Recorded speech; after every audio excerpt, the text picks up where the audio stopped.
আসসালামু আলাইকুম প্রিয় শিক্ষার্থীবৃন্দ, আশা করি যে যেখানে আছো ভালো আছো, সুস্থ আছো। আমিও তোমাদের দোয়ায় আল্লাহর অশেষ রহমতে ভালো আছি। আমি মোহাম্মদ মুখলেস উদ্দিন, সিনিয়র শিক্ষক, নান্দিয়া সাঙ্গন আদর্শ দাখিল মাদ্রাসা, শ্রীপুর, গাজীপুর অনলাইন ক্লাসের পক্ষ থেকে সকলকেই স্বাগত। আমরা আজকে নবম ও দশম শ্রেণীর বাংলা প্রথম পত্র থেকে গদ্যাংশ থেকে আলোচনা করব। তো প্রিয় শিক্ষার্থীবৃন্দ, তোমরা যে যেখানে আছো বই, খাতা, কলম নিয়ে আমার সাথে যুক্ত হওয়ার জন্য আহ্বান জানাচ্ছি এবং ক্লাসটি মনোযোগ সহকারে শোনো। স্ক্রিনে একটি ছবি লক্ষ্য করো। একটি মেয়ে বই পড়ছে। দ্বিতীয় স্ক্রিনে একটি লাইব্রেরির ছবি দেখা যাচ্ছে। তো প্রিয় শিক্ষার্থীবৃন্দ, বই এবং লাইব্রেরি এই সম্পর্কে একটি প্রবন্ধ তোমাদের পাঠ্যপুস্তকে রয়েছে। তো এতক্ষণ নিশ্চয়ই অনুমান করতে পারছ আজকে আমরা কোন প্রবন্ধ নিয়ে আলোচনা করব। আজকের পাঠ বই পড়া, প্রমোদ চৌধুরী। তো এই বই পড়া এই প্রবন্ধটি প্রতিটি মানুষের জানা দরকার। বই খুবই গুরুত্বপূর্ণ একটি জিনিস। বই আমাদের প্রত্যেকেরই পড়তে হবে। আর এই বই পড়াকে উৎসাহিত করার জন্য লেখক তার এই প্রবন্ধে সুন্দরভাবে উপস্থাপন করেছেন। আমরা এই প্রবন্ধটি পাঠ করলে পরে যা জানতে পারবো, লেখক পরিচিতি বলতে পারবো, বই পড়ার গুরুত্বের বিষয়ে মতামত দিতে পারবো, লাইব্রেরির প্রয়োজনীয়তা ব্যাখ্যা করতে পারবো, প্রচলিত শিক্ষা ব্যবস্থার ত্রুটি চিহ্নিত করতে পারবো। তো আমরা কিছু শব্দের অর্থ জানব এ পর্যায়ে।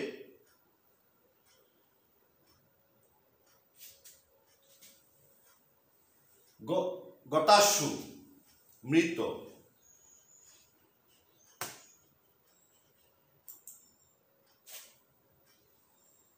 বারেও বাবানি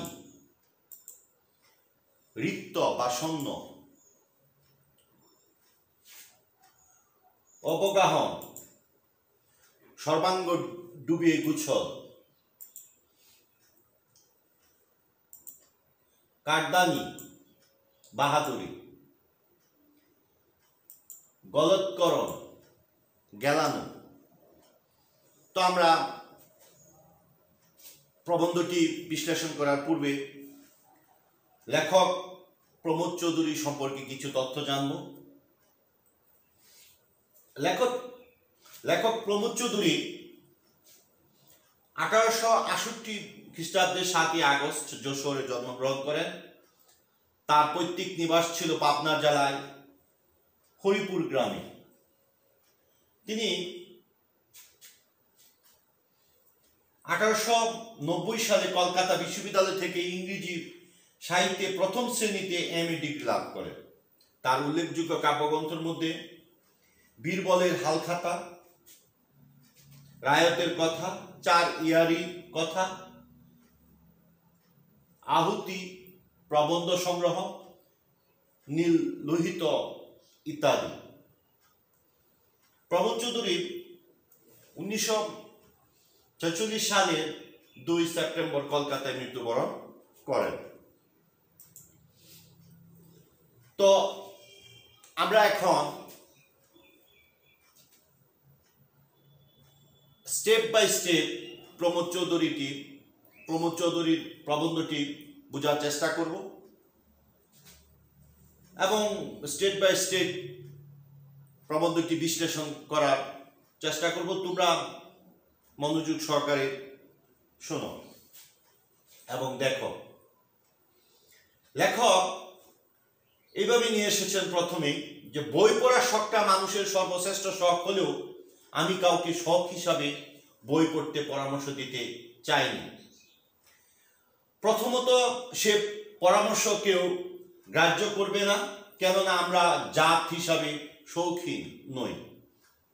দ্বিতীয়ত অনেকে তাকে পরামর্শ মনে করবে, কেননা আমাদের এখন ঠিক শখ করার সময় নয়।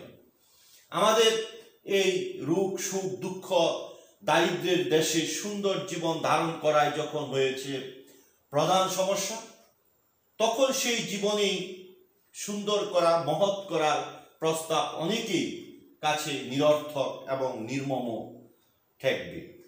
আমরা সাহিত্যের রস উপভোগ করতে প্রস্তুত নই, কিন্তু শিক্ষার ফল লাভের জন্য আমরা সবাই উদ্যত।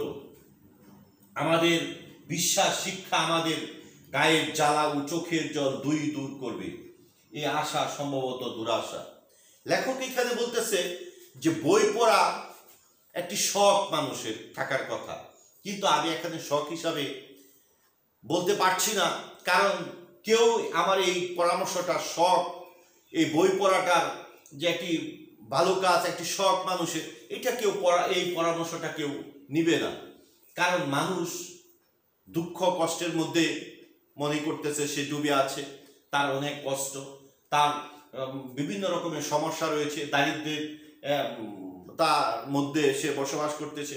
এই কারণে এই বই পড়াটাকে শখ হিসাবে গ্রহণ করবে না, এটাকে অনেকে মানে নিরর্থক কিংবা অনেকে এটা নির্মম পরিহাস এরকম মনে করতে পারে, তাই তিনি এভাবে বলতে চান না। কিন্তু শিক্ষা অনেকেই যারাই শিক্ষা গ্রহণ করতেছে তারা মনে করতেছে যে তাদের এই শিক্ষার মাধ্যমে মনের জ্বালা চোখের জল বলতে অর্থনৈতিক তাদের এই সমস্যার সমাধান হবে, এই শিক্ষার মাধ্যমে দিয়ে দারিদ্র দূর হবে। এই উদ্দেশ্য নিয়ে সাধারণ মানুষ বই পড়ে, লেখাপড়া করে। কিন্তু এর ভিতরেও যে লেখক এখানে বোঝানোর চেষ্টা করেছেন তার এই প্রবন্ধে, যে শুধু অর্থের পেছনে ছুটার জন্য আমাদের বই পড়লে চলবে না, আমাদের জ্ঞান অর্জন করতে হবে। আমাদের বইয়ের যে মর্ম কথা, শিক্ষার যে জ্ঞানের যে নৈতিকতার যে শিক্ষা, সেই শিক্ষাটাই আমাদের গ্রহণ করতে হবে। পরের অংশে সাহিত্য চর্চা যে শিক্ষার সর্বপ্রধান অঙ্গ, সে বিষয়ে কোনো সন্দেহ নেই। এটা যে মানুষের প্রধান অঙ্গ, এটাতে কোনো সন্দেহ নেই। লোকে যে তা সন্দেহ করে তার কারণ শিক্ষার ফল হাতে হাতে পাওয়া যায় না। একজন শিক্ষিত মানুষ শিক্ষা যখন সে গ্রহণ করে, ছাত্রছাত্রী কিংবা যে কেউ, তখন কিন্তু সে সরাসরি কিন্তু এই শিক্ষার ফলটা হাতে হাতে পাওয়া যায় না। মানুষ কিন্তু এই সরাসরি না পাওয়ার কারণে এখানে আগ্রহটা কম। লেখক তার এই প্রবন্ধে বোঝানোর চেষ্টা করেছেন, অর্থাৎ তার কোনো নগদ বাজার দর নেই। এই শিক্ষার নগদ টাকা, তুমি এখন লেখাপড়া করলা, বই পড়লা, একটা উপন্যাস পড়লা, তোমাকে কেউ এসে টাকা দিয়ে যাবে না। ডেমোক্রেসির শুরুটা, ডেমোক্রেসির গুরুরা চেয়েছিলেন সকলকে সমান করতে, কিন্তু তাদের শিষ্যরা তাদের কথা উল্টো বুঝে সকলে হতে চায় বড় মানুষ। ডেমোক্রেসি মানে গণতন্ত্র। এখন ডেমোক্রেসির যারা এটার প্রবর্তক, তারা চাইছিল যে সকল মানুষই একটা সমান হবে, সকলেই সুন্দরভাবে সমভাবে চলাফেরা করবে, সকলের সমান অধিকার থাকবে। কিন্তু এটা উল্টো হয়ে গেছে, মানুষ শুধু চায় বড় হতে, কে কার চেয়ে বড় হবে। ইংরেজি সভ্যতার সংস্পর্শে এসে আমরা ডেমোক্রেসির গুণগুলো আয়ত্ত করতে না পেরে তার দোষগুলো আত্মসাৎ করেছি। মানে ডেমোক্রেসির এই গণতন্ত্রের যে সঠিক যে গুণগুলো রয়েছে, সেই গুণগুলো কিন্তু আমরা আয়ত্ত করতে পারিনি। এর যে দোষগুলো আছে সেগুলি আমরা আয়ত্ত করেছি। এর কারণ স্পষ্ট, ব্যাধি সংক্রামক, স্বাস্থ্য নয়। খুবই গুরুত্বপূর্ণ একটি কথা, ব্যাধি সংক্রামক। একটি রোগের সাথে আরেকটি রোগ কিন্তু ছড়ায়। কিন্তু একজন স্বাস্থ্যবান মানুষ সে কিন্তু আরেকজনকে এই ছড়াতে পারে না, স্বাস্থ্য কোনোদিনই ছড়াতে পারে না। একজন সুস্থ মানুষ আরেকজনকে সুস্থতা দিতে পারে না। কিন্তু একজন রোগাক্রান্ত মানুষ, হ্যাঁ, তার যদি রোগ থাকে, তার যে যদি শরীরে ভাইরাস থাকে, সেই ভাইরাসটা অটোমেটিকলি ভাবে আরেকজনের শরীরে সংক্রামিত হবে। এটি বলতেছে যে ব্যাধি সংক্রামক, স্বাস্থ্য নয়। হ্যাঁ, রোগ কিন্তু ছড়ায়, স্বাস্থ্য কিন্তু ছড়ায়। পরের অংশে, আমাদের শিক্ষিত সমাজে লুলুপ দৃষ্টি আজ অর্থের উপরে পড়ে রয়েছে। যারা হাজারখানা ল রিপোর্ট কেনেন তারা জানেন কাব্যগ্রন্থ কিনে কবিতা আওড়ালে যশ শুনবেন না, এবং তার ব্যবসাও সুসার হবে না। কিন্তু আমরা জানি না যে জাতির জ্ঞানের ভাণ্ডার শূন্য, সে জাতি অর্থের ভাণ্ডারও শূন্য। এখানে দেখো বলতেছে যে একজন লয়ার তিনি কিন্তু কখনো কবিতা পড়বেন না, গল্প পড়বেন না, উপন্যাস পড়বেন না, কারণ সাহিত্য চর্চা করলে তার অর্থ আসবে না। সে কিন্তু ওই হাজারখানের ল রিপোর্ট লেখার জন্য এগুলি কিনবেন না।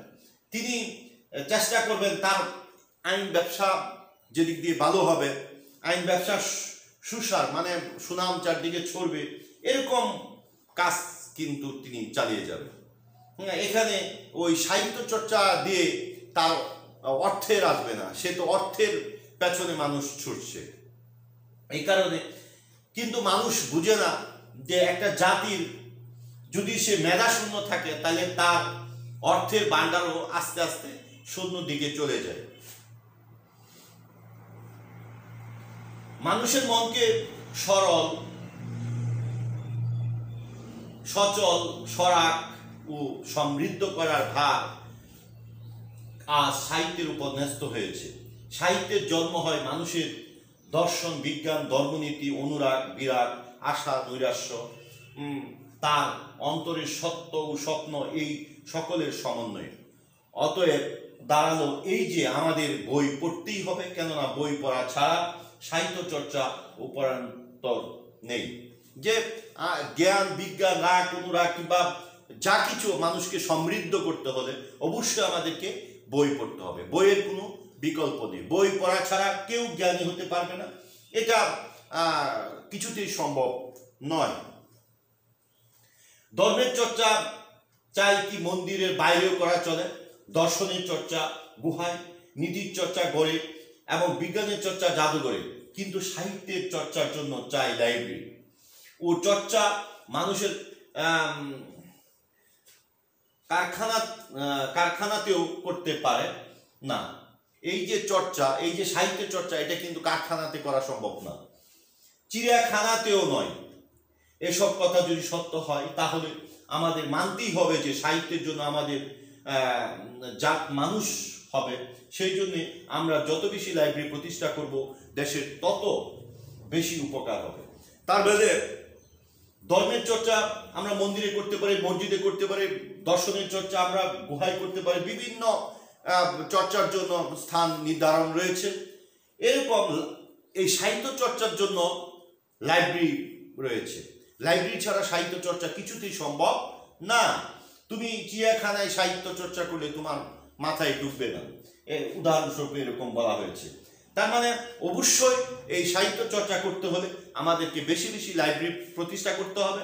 লেখক এখানে এই লাইব্রেরি প্রতিষ্ঠার ব্যাপারে খুবই গুরুত্ব দিয়েছেন। যথার্থ শিক্ষিত হতে হলে মনের প্রসার দরকার, তার জন্য বই পড়ার অভ্যাস বাড়াতে হবে, তার জন্য লাইব্রেরি প্রতিষ্ঠা প্রয়োজন। বাধ্য না হলে লোকে বই পড়ে না, লাইব্রেরিতে লোকে নিজের পছন্দ অনুযায়ী বই পড়ে যথার্থ শিক্ষিত হয়ে উঠতে পারে। প্রগতিশীল জগতের সঙ্গে তাল মিলিয়ে চলার জন্য সাহিত্য চর্চা করা আবশ্যক বলে লেখক মনে করে। যে এই যে তুমি একজন যথার্থ শিক্ষিত মানুষ যদি তুমি তৈরি করতে চাও তাহলে বই পড়ার অভ্যাস অবশ্যই করতে হবে। তুমি যদি মনে করো তোমার গ্রামে যে পরিমাণ দোকানপাট, টং দোকানপাট আছে, মানুষ বসে আড্ডা দেয়, হ্যাঁ, বিভিন্ন রকম গল্পের মধ্যে মেতে থাকে। এই পরিমাণ যদি একটি গ্রামের মধ্যে পাড়া মহল্লায় লাইব্রেরি গড়ে তোলা যেত, ওই লাইব্রেরিতে বিভিন্ন রকমের বই যদি রাখা যেত, পত্রিকা রাখা যেত, তাহলে দেখা যেত এই ছেলে মেয়েরা অবশ্যই এই লাইব্রেরিতে আসতো। ওই টং দোকানে আড্ডায় অনেকেই হয়তো ত্যাগ করে এই লাইব্রেরির মধ্যে আস্তে আস্তে আসতো, এবং এই যে বই পড়ার যে একটা অভ্যাস, সেই অভ্যাসটা কিন্তু গড়ে উঠত। এখন দেখা যাবে কোনো গ্রামে এই লাইব্রেরি প্রতিষ্ঠা করার কোনো উদ্যোগ কিংবা ওই রকম ব্যবস্থা আমাদের অঞ্চলে, আমাদের এই এলাকায় কিংবা আমাদের এই দেশে প্রচলিত নেই। তাই আমাদের যে এই বই পড়ার যে অভ্যাস, সেটা ছেলে মেয়েদের মধ্যে গড়ে উঠছে না। তাই লেখক কিন্তু বারবার এই লাইব্রেরির উপর গুরুত্ব দিয়েছেন, কারণ আমরা যত বেশি লাইব্রেরি প্রতিষ্ঠা করতে পারবো, তত বেশি শ্রোতাদেরকে লাইব্রেরিমুখী করতে পারবো, এবং তারা বই পড়ার যে অভ্যাস সেটা গড়ে উঠবে। এবং এই বই পড়ার মধ্য দিয়ে, সাহিত্য চর্চার মধ্য দিয়ে যে মানুষের যে মনের যে একটি জ্ঞানের যে ভান্ডার, সেটা পরিপূর্ণ হবে। লাইব্রেরির যথার্থতা হাসপাতালের চেয়ে কম নয়। দেহের সুস্থতার জন্য হাসপাতালের প্রয়োজন, আর মনের সুস্থতার জন্য দরকার লাইব্রেরি। মনের সুস্থতায় শারীরিক সুস্থতা, মনকে সুস্থ রাখার জন্য বই পড়ার প্রয়োজন, তার জন্য চাই লাইব্রেরি। দেখো কি খুবই গুরুত্বপূর্ণ ভাবে তিনি তুলে ধরেছেন যে লাইব্রেরিকে তিনি হাসপাতালের সাথে তুলনা করেছেন। একজন রুগী, তাকে সুস্থতা করতে হলে অবশ্যই তাকে হাসপাতালে যেতে হয়। একজন মানুষকে তার যে মনের যে খোরাক, তার মনকে ভালো করতে হলে অবশ্যই তাকে বই পড়তে হবে, এবং সেই বই পড়তে হলে বইয়ের যে জায়গা, বইয়ের যে স্থান, লাইব্রেরি, সেখানে যেতে হবে। এখন এই কারণে লেখক বলতেছে যে লাইব্রেরি, হাসপাতাল যেরকম একটা মানুষের সুস্থতার জন্য, শারীরিক সুস্থতার জন্য হাসপাতাল প্রতিষ্ঠা করার যেরকম প্রয়োজন রয়েছে, এরকম একজন মানুষের মনের সুস্থতার জন্য, মনকে ভালো রাখার জন্য আমাদের এইভাবে লাইব্রেরি প্রতিষ্ঠা করতে হবে। হ্যাঁ, এই কারণে তিনি এই লাইব্রেরিটাকে হাসপাতালের সাথে তুলনা করেছেন। প্রকৃত শিক্ষার মাধ্যমে মনুষ্যত্ববোধ অর্জন করতে হলে আমাদের বই পড়তে হবে। এর জন্য লাইব্রেরি প্রতিষ্ঠার প্রয়োজন। লাইব্রেরিতে লোক নিজের পছন্দ অনুযায়ী বই পড়ে সুশিক্ষিত হয়ে উঠতে পারে। বলতেছে যে একটা মানুষ তার মনুষ্যত্ববোধ জাগ্রত করার জন্য, তার নৈতিক শিক্ষা অর্জনের জন্য সে লাইব্রেরিতে যখন সে নিজের পছন্দ, যে লাইব্রেরিতে বিভিন্ন রকমের যখন বই থাকবে, সেই বইগুলি যখন সে পড়বে, সে নিজে নিজে পড়ে সুশিক্ষিত হওয়ার সুযোগটা পাবে। সুশিক্ষিত বলা হয়েছে কেন? যে তার যে জ্ঞান সে অর্জিত হবে, তার যেটা তার মন যেই রকম জ্ঞান আকাঙ্ক্ষা করবে, সেটা কিন্তু এই লাইব্রেরির মাধ্যমে সে সুযোগটা পাবে, সেভাবে অর্জন করতে পারবে, এবং সে নিজেকে সুশিক্ষিত করে তুলতে পারবে, গড়ে তুলতে পারবে। দেখো খুবই একটি গুরুত্বপূর্ণ কথা, যে সুশিক্ষিত লোক মাত্রই স্বশিক্ষিত। যারা স্বশিক্ষিত মানে নিজে নিজে যারা শিক্ষা গ্রহণ করে, নিজে নিজে পড়ে যে শিক্ষাটা গ্রহণ করা হয়, সেটাকে লেখক এখানে সুশিক্ষিত বলেছেন। যে সুশিক্ষিত তাকেই বলা হয় যে নিজে নিজে পড়ে, নিজে নিজে পড়ে, নিজের আগ্রহে পড়ে, হ্যাঁ, নিজের মতো করে বই পড়ে সে যখন বুঝতে পারে, জানতে পারে, এটাকে তিনি এখানে সুশিক্ষিত বলেছেন। এখানে বলতেছে যে সুশিক্ষিত লোক মাত্রই স্বশিক্ষিত। আজকের বাজারে বিদ্যাদাতার অভাব নেই, এমনকি এই ক্ষেত্রে দাতা কর্ণেরও অভাব নেই, এবং আমরা আমাদের ছেলেদের তাদের দ্বারস্থ করেই নিশ্চিত থাকি এই বিশ্বাসে যে সেখান থেকে তারা এতটা বিদ্যার ধন লাভ করে ফিরে আসবে, যার সুদে বাকি জীবন আরামে কাটিয়ে দিতে পারবে। মানে আমরা ছেলে মেয়েদেরকে মানে আরেকজনের কাছে তুলে দিয়ে যে বলে সেই তো লেখাপড়া করাচ্ছে, হ্যাঁ, বিশাল বিদ্বান হয়ে এসে ফিরে আসবে এবং তার বাকি জীবনটা আরামে সে কাটাতে পারবে। কারণ এখানে উদ্দেশ্যই থাকে অর্থ উপার্জনের টার্গেট। শিক্ষাটাকে অর্থের দিকে মানুষ নিয়ে যাচ্ছে। লেখক এখানে এই কারণে এটাকে তিনি নিরুৎসাহিত করেছেন যে না, শিক্ষাটা করতে হবে নিজের জন্য, অর্থ উপার্জনের দিকে টার্গেট করে নয়। আমাদের দেশের স্কুল কলেজের শিক্ষা পদ্ধতিটাও এই একই ধরনের। এর ফলে কত ছেলে সুস্থ সরল মন যে ইনফ্যান্টাইল লিভারে গতাশু হচ্ছে তা বলা কঠিন, কেননা দেহের মৃত্যু রেজিস্টারি রাখা হয়, আত্মার হয় না। দেহের মৃত্যু রেজিস্টারি রাখা হয়, আত্মার কিন্তু হয় না। বলতেছে আমাদের শিক্ষা ব্যবস্থাটাকে লেখকের ভাষায় যে কিছু ত্রুটি রয়েছে, হ্যাঁ, যে এখানে জোর করে শিক্ষা দেওয়া হয়, স্বাধীনতা নাই।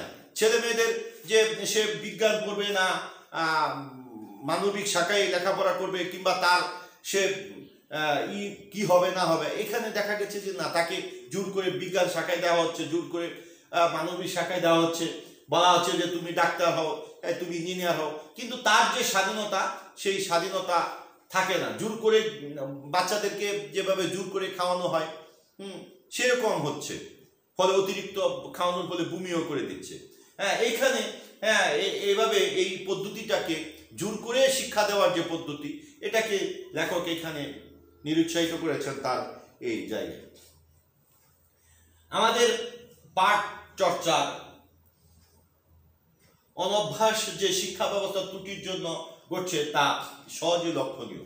আর্থিক অনটনের কারণে অর্থকরী নয় এমন সবকিছুই এদেশে অনর্থক বলে বিবেচনা করা হয়।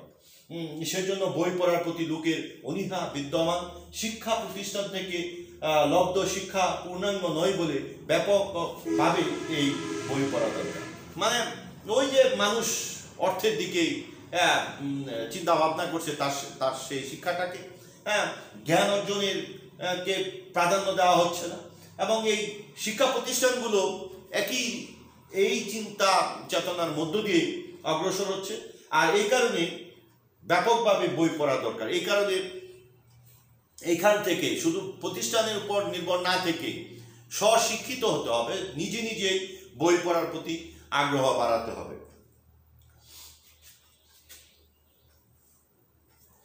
একবারে লেখক শেষ দিক দিয়ে এভাবে তুলে ধরেছেন যে কাব্যবৃত্তে যে আমাদের অরুচি ধরেছে সে অবশ্য আমাদের দোষ নয়। এই যে আমাদের বই পড়ার প্রতি যে অনীহা তৈরি হয়েছে, এটা শুধু আমাদের দোষ নয়, আমাদের শিক্ষার দোষ। আমাদের শিক্ষা ব্যবস্থার যে পদ্ধতি রয়েছে সেই পদ্ধতির দোষ, কিংবা মানুষের যে চিন্তা চেতনা, মানুষ যেভাবে গড়ে উঠছে সেই চেতনার, সেই মানসিকতার দোষ। যার আনন্দ নেই সেই নির্জীব, একথা যেমন সত্য যে নির্জীব তারও আনন্দ নেই। মানে যে জিনিসের মজা পাওয়া যায় না, আনন্দ পাওয়া যায় না, সেটা কোনোদিনই সফল হতে পারে না, সেই কথা তেমনি সত্য। আমাদের শিক্ষায় আমাদের নির্জীব করেছে। হ্যাঁ, এই শিক্ষা পদ্ধতিটা, শিক্ষার যে গতানুগতিক রয়েছে, এটার কারণেই আমরা এই বই পড়ার প্রতি আগ্রহ হারিয়ে ফেলেছি। জাতির আত্মরক্ষার জন্য এই শিক্ষার উল্টো টান যে আমাদের টানতেই হবে। এখন এই যে ধারা চলছে সেখান থেকে আমাদেরকে অবশ্যই ফিরে আসতে হবে, বই পড়ার দিকে আসতে হবে না। এ বিষয়ে আমি সন্দিহান। এই বিশ্বাসের বলেই আমি স্বেচ্ছায় সাহিত্য চর্চার সপক্ষে এত বাক্য ব্যয় করল। সে বাক্যে আপনাদের মনোরঞ্জন করতে সক্ষম হয়েছি কিনা জানি, সম্ভবত হয়নি। ওই যে লেখক এতক্ষণ তার পুরো প্রবন্ধ জুড়ে বই পড়ার প্রতি তিনি এত গুরুত্ব আরোপ করেছেন, তিনি হাসপাতালের সাথে তুলনা করেছেন, তিনি বলেছেন যে স্বশিক্ষায় শিক্ষিত হতে হবে, নিজে নিজে শিক্ষিত হতে হবে, বেশি বেশি বই পড়তে হবে, লাইব্রেরিটাকে ব্যাপকভাবে ছড়িয়ে দেওয়ার কথা বলা হয়েছে। হ্যাঁ, এবং লাইব্রেরির যে অনেক গুরুত্ব রয়েছে তিনি সুন্দরভাবে উপস্থাপন করেছেন। এই যে এত কথা তিনি বললেন এই বই পড়ার ক্ষেত্রে, বলতেছে এটা মানুষ গ্রহণ করে কি না জানি না, হয়নি। কেননা আমাদের দুরবস্থার কথা যখন স্মরণ করি তখন খালি কোমল সুরে আলাপ করা আর চলে না, মনের আক্ষেপ প্রকাশ করতে মাঝে মাঝেই কড়ি লাগাতে হয়। হ্যাঁ, মাঝে মাঝেই কড়ি লাগাতে হয় যে এই মানে আমাদের মনের যদি সেই শান্তি সেই না ফিরে আসে, তাহলে আমাদের এই যে আমার যে এত বাক্য আমি ব্যয় করিলাম সেটা কোনো সার্থকতা হবে না। তা আমরা যে এই বই প্রবন্ধটি এতক্ষণ আলোচনা করলাম, এ থেকে আমরা যে জিনিসগুলি লেখক যে মেসেজটা পৌঁছানোর চেষ্টা করেছেন তা হলো যে প্রতিটা মানুষকেই বই পড়ার অভ্যাস গড়ে তুলতে হবে, এবং এই বই পড়ার জন্য কি দরকার? লাইব্রেরি দরকার। প্রতি মহল্লায়, প্রতি এলাকায়, সব জায়গায় লাইব্রেরির ব্যবস্থা করতে হবে এবং মানুষকে এই বই পড়ার দিকে নিয়ে আসতে হবে। কারণ মানুষের শরীরের সুস্থতার জন্য যেমন হাসপাতালের প্রয়োজন রয়েছে, লেখক বলতে যে হাসপাতালের চেয়ে গুরুত্বপূর্ণ লাইব্রেরি। কারণ মানুষের যে মনের যে খোরাক, মনের যে শান্তি, সেই শান্তি এনে দিতে পারে একমাত্র বই। এবং বই পড়তে হবে, নিজে নিজে পড়তে হবে। নিজে প্রাতিষ্ঠানিক শিক্ষার ত্রুটি, তিনি শিক্ষা ব্যবস্থার কিছু ত্রুটি তিনি উল্লেখ করেছেন তার এই প্রবন্ধে। তিনি বোঝাতে চেয়েছেন যে মানুষকে নিজের স্বাধীনভাবে তাকে শিক্ষা গ্রহণ করতে হবে। এখানে জোর করে চাপিয়ে দেওয়ার দিয়ে শিক্ষার সুফল পাওয়া যাবে না।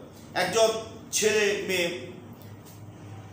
শুধু অর্থের শিক্ষাটাকে যদি সে মনে করে, অর্থ এই প্রাধান্য, পরিবারের যে চিন্তা, যে একজন ছাত্রছাত্রী জিজ্ঞেস করলে কি হবা, যে আমি ডাক্তার হব, ইঞ্জিনিয়ার হব, উদ্দেশ্য যে ওই জায়গায় গেলে বেনিফিট বেশি, ওই জায়গায় গেলে অর্থে। কিন্তু মানুষ যে তার নিজের মতো করে সে নিজেকে গড়ে তুলবে, সে নিজেই যে একজন তার জ্ঞানের কে সুন্দরভাবে সমৃদ্ধ করবে, এই উদ্দেশ্যে যে সে পড়বে, এরকম চিন্তা ভাবনা কম থাকার কারণেই লেখক তার এই প্রবন্ধে বিভিন্ন ত্রুটিগুলি উল্লেখ করেছেন। তো অবশ্যই আমাদেরকে সকলকে বই পড়ার দিকে নিজেকে মনোযোগ দিতে হবে এবং লাইব্রেরি প্রতিষ্ঠার মাধ্যমে প্রতিটা সমাজে, দেশের মধ্যে বই পড়ার প্রতি সকলকে আগ্রহী করে তুলতে হবে। তো আমরা কিছু মূল্যায়ন করব। শিক্ষার সর্বপ্রধান অঙ্গ কি? সাহিত্য চর্চা। নীতির চর্চা কোথায় হয়? ঘরে। মুসলমান ধর্মে মানব জাতি কয় ভাগে বিভক্ত? 2 ভাগে। যারা কেতাব অনুসরণ করে চলে তাদের কি বলা হয়? কেতাবী। তোমরা একটি বাড়ির কাজ খাতায় লিখে নাও। বই পড়া প্রবন্ধের মূল বক্তব্য তোমার নিজের ভাষায় লিখো। মানে এই যে আমরা এতক্ষণ বই পড়া প্রবন্ধটি আলোচনা করলাম, এর যে মূল মেসেজ তোমাদেরকে লেখক দেওয়ার চেষ্টা করেছেন, সেই মেসেজটি তোমার নিজের ভাষায় তুমি সুন্দর করে খাতায় লিখবে। তো এতক্ষণ আমরা যে বিষয় নিয়ে আলোচনা করেছি, আশা করি তোমরা এই বই পড়া প্রবন্ধটি বুঝতে পেরেছ। তোমরা বাড়িতে এই বই পড়া প্রবন্ধটি বেশ কয়েকবার মনোযোগ সহকারে পড়বে এবং আমার এই ক্লাসটি মনোযোগ সহকারে দেখবে। তাহলে আমি আশা করি যে তোমরা এই বই পড়া প্রবন্ধটি সুন্দরভাবে আয়ত্ত করতে পারবে। এবং এই বই পড়া প্রবন্ধটি খুবই গুরুত্বপূর্ণ। তোমাদের প্রায় পরীক্ষায় এই প্রবন্ধ থেকে সৃজনশীল প্রশ্ন দেওয়া হয় এবং তোমরা যদি মনোযোগ সহকারে ক্লাসটি দেখো এবং তোমরা নিজেরা এই বই পড়া প্রবন্ধটি বেশ কয়েকবার মনোযোগ সহকারে পড়ো, আমি বিশ্বাস করি এই প্রবন্ধ থেকে যে কোনো রকম সৃজনশীল প্রশ্ন, বহু নির্বাচনী প্রশ্ন আসুক, সুন্দরভাবে তোমরা খাতায় উত্তর লিখতে পারবে। তো সকলকেই আজকের এই ক্লাস থেকে ধন্যবাদ জানিয়ে আজকে আমি বিদায় নিচ্ছি। আসসালামু আলাইকুম।